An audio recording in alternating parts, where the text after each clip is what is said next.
Ladies and gentlemen, how are you guys doing this morning? My face is dead in the middle of the sun right now, so you'll have to forgive me.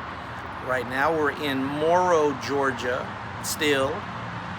Family business that we're taking care of here. This time is getting ready to wind down, and then we're going to be headed back to California. My name is LeonNaranjo, the fourth candidate for governor of California 2026 race.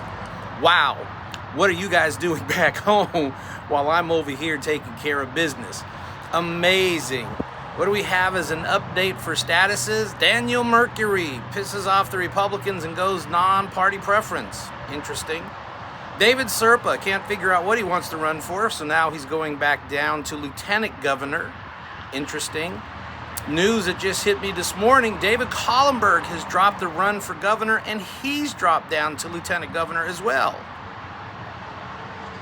Why? You're falling back. You were committed to being governor, and now you're taking a step backwards. I'm not understanding why, unless you've been encouraged to drop the race. But if you're going into lieutenant governor's race, you're going to run up to the supposed pick by Steve Hilton. So it must be the maneuvering to try and be assigned to a post if certain people get elected to the governorship status. More posts, an ungodly amount of posts about GINO Gavin Newsom and his antics happening over there in Europe because he's he's propagating himself to be the next president of the United States of America. Everybody's panicked about Governor Newsom running for the POTUS position. That's over 2 years away, using the same logic that the Republican Party did on this race. 2 years away, who cares? California is the beacon of stupidity that man gets to wear, trying to convince the rest of America that he's not a moron. And it's not going to work. He's making deals with the United Kingdom. Okay, great, he makes deals. Steve Hilton out there in the press today. Oh, it's dead on arrival. Sir, there's nothing you can do about what Governor Newsom is doing right now. None of us can. We had the opportunity to remove that man over 9 months early, and instead, people didn't want to take the risk of having a recall election against him. So you failed in that endeavor, and now we're stuck with him, and as I've said, he's going to tear this state apart before he walks out the front door. Nothing unusual, everybody knows that. Fraud, waste, and abuse, all these deals, this lost money, the raised revenues, the excessive spending on the upcoming budget, none of this is new nor surprising. But some of you out there are panicking like, oh my God, it's the end of the world. We knew that this was going to happen. We knew that this was going to be a problem. If he didn't get thrown out of office on the recall election Randy Economy tried to push forward, we knew where this state was going to be headed with Gavin Newsom just before he leaves and he's termed out of office. He's doing his best to gut this state. Let me make it plain and clear for those of you paying attention. If there's a possibility of a Republican getting governorship of this state, that person is going to be saddled with a fiscal financial nightmare. $35 billion deficit, towns that are going bankrupt, oil-producing facilities that are closing shop, 20% of our capacity to make fuel disappearing, billionaires leaving, people leaving, illegals in here, everything that could possibly go wrong. He is setting you up for failure, setting us up for failure. I'm not shocked about that, already anticipated. So what's the next Republican governor going to do? They have no choice, but they have to get a little draconian on the budget that he is going to leave the next governor, if that's a Republican. I'm aware of that. The financial disaster is there. The difference is, unlike certain candidates running for this race, my objective is not to raise taxes. My objective is to roll those numbers backwards, and that means rolling back the amount that we spend in the state, the corresponding amount. Don't be fooled by the Chad Bianco, I'm going to end state tax. I'm going to end property tax. Don't be fooled by the Steve Hilton. I'm going to chop off $100,000 of your taxes. You kind of think that he means state because he can't affect federal. He's going to roll back all these prices. But Steve Hilton has not said one thing about what he's going to do about the spending or how he's going to tackle a $35 billion budget deficit, plus the more deficit he creates by doing all the rollback. Nor is he giving you any example of what's going to happen over the next 3 years where we have a continuation of $35 billion in debt year after year after year, the entire term. Go to my site. I've addressed those problems. If a Democrat gets into office, it's very simple. You already know what's going to happen. Taxes are going to go up, and if they don't, because it'll be an election year, we don't want to embarrass a Democratic candidate, we're going to fee you to death because those don't get as reported as often or as loudly. Fees can go up astronomically. Nobody seems to care. And nobody's able to stop them because it's all done through the legislature or the offices or the bureaus or the departments. Fees spring up everywhere.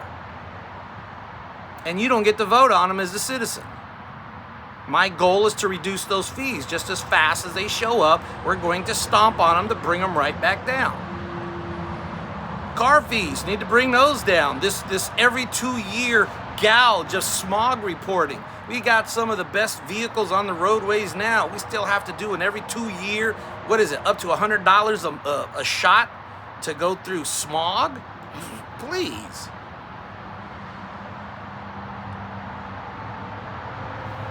We're going to take a long, hard look on what's happening in California when we get back and all the paperwork that needs to be thrown out for candidates. But I can assure you this, in the middle of the 100-yard dash, when you're 20 yards away from the finish line, LeonNaranjo IV is not going to be changing up, running for treasurer, governor, or any other nonsensical thing that somebody has gotten in their head to run for.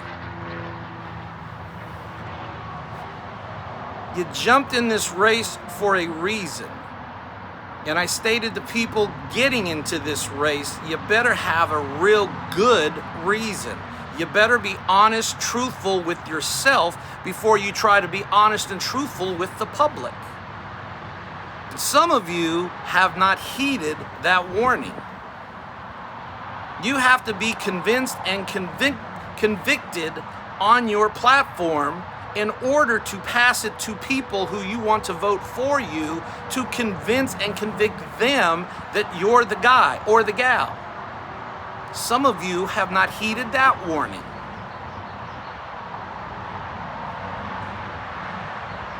You might look at me as the abject, who the hell are you type of individual, but let me tell you, ladies and gentlemen, who the hell am I? I am you, each and every one of you. And if you're sitting here looking at this video, that's how the upper echelon feels about you. Who the hell are you?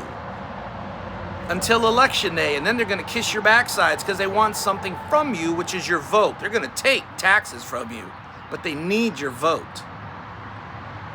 What are they running for? Look at their platforms. Look at what they're saying they're running for, and maybe some of you need to start asking that question. Why are you running?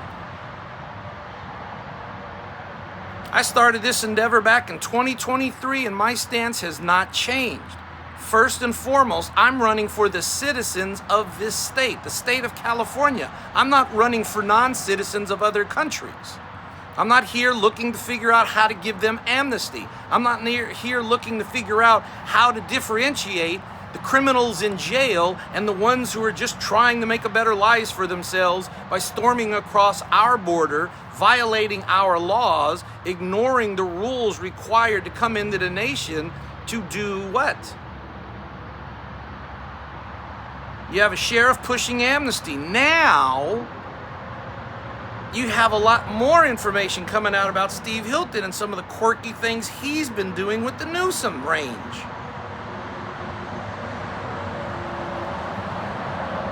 But we're kind of like at the tipping point now because the party has already saddled us with these two individuals and we're stuck.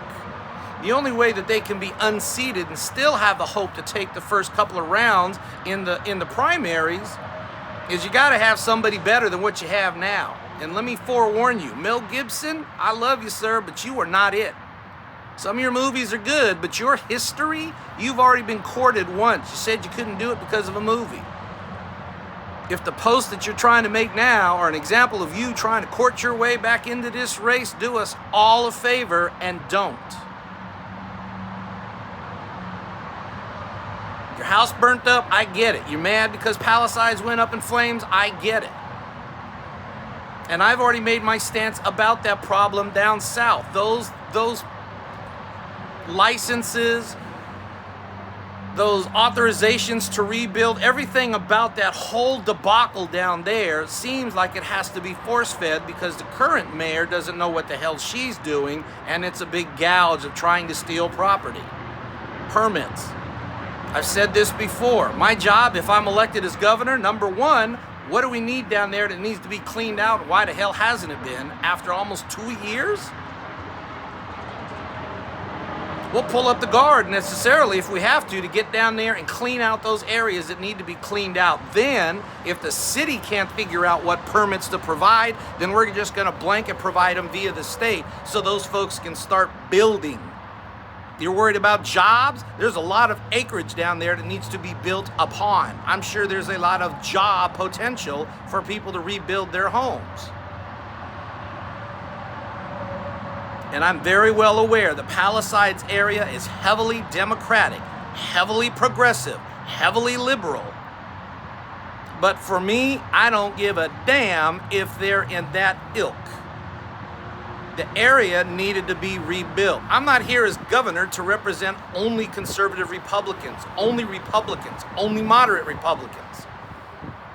My job as governor would be to represent everybody throughout this state equally that is a citizen of this state, not a citizen of a foreign government. There's a huge distinction when you look on my profile on my website and you see the simplistic, almost childlike statement. I'm running first and foremost for the citizens of this state. But when you start to read where I'm going and what I'm trying to do for California, those words start to cement, crystallize, and formulate. This guy is not horsing around. And I'm not. I'm not here telling you I'm going to end property tax. I want to see the end of the every year 2% raise on our property tax. Yes. I want to save Proposition 13. I'm not talking about overturning it, overdoing it, or anything of that nature like Mr. Hilton has.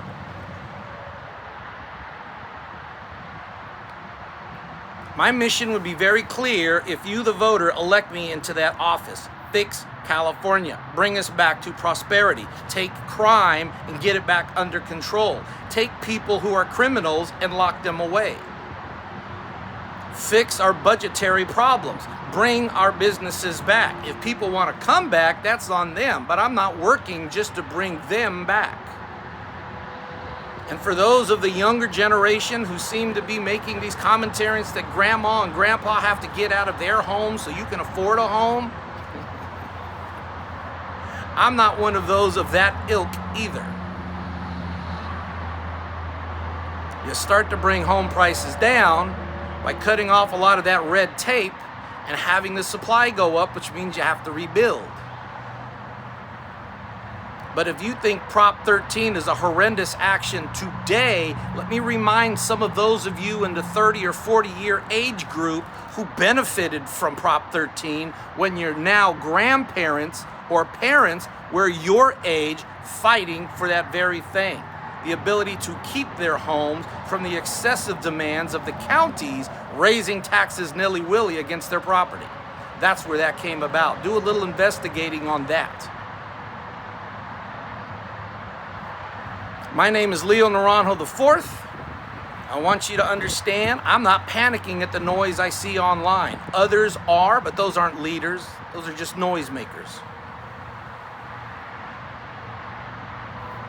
You see what my shirt says?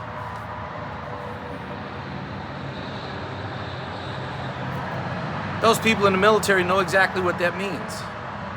Retired Army Sergeant, United States Army. And for the coward Mr. Bianco, again, When are we going to have that one-on-one debate, sir? If you're so good, let's stand up and do it, you and me, one-on-one. I will agree to your terms up front, whatever they are. I don't care. My only demand, my family has to be present. But your 30 years of experience as a sheriff in Riverside County only versus my 36 years of worldwide experience, yeah, let's put that to the test and see which one of us comes out the better based upon what the voters decide, not what the pundits or the parties figure out. Again, my name is LeonNaranjo IV, candidate for governor 2026. God bless you all. I'm going to enjoy my day today. Throw this one out there for you to look at, feast upon, and we'll talk to you later. Have a great afternoon, folks.